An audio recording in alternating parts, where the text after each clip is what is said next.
আসসালামু আলাইকুম ভাই। ওয়ালাইকুম সালাম। ভালো আছেন? হ্যাঁ ভাই, ভালাই আছি। ভালো আছো? বাড়ির সব কিবা আছে? জি আমরা আছি ভালোই। এই কয়টা দিন ধরে যে গেছেন, এক সপ্তাহের বেশি হয়ে গেল গেছেন, কোনো খোঁজ খবর নাই, ফোন দেন না, কি অবস্থায় আছেন জানান না, কি কাজ টাজ পাইছেন ঠিক মতো?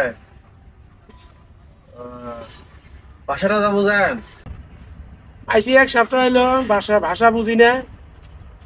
আরবি, সব আরবি। নিজের পাক করে খাওয়ান লাগে। খালি আজানটা দেয় বাংলা, এডি বুঝি, আর কিছুই বুঝি না।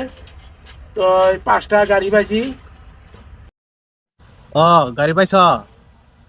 গাড়িগুলো বেচে ঋণগুলো শোধ করো। না পাগলা, এলে গাড়ি পেছন যাবো না, এলে গাড়ি ক্লিন করি। দুই দুই ক্লিন মানে দুই। মাসে 100 করে টাকা দেয়। আচ্ছা আচ্ছা আচ্ছা, সুদের টাকা তো দিমুই, সুদের টাকা। মাস 2 যাই, বেতন টেতন পাই, কামাই অর্জন করি, পার্ট টাইম পাইছি। ইনশাল্লাহ পাড়ার মানুষ দোয়া করিস আল্লাহর কাছে। আচ্ছা।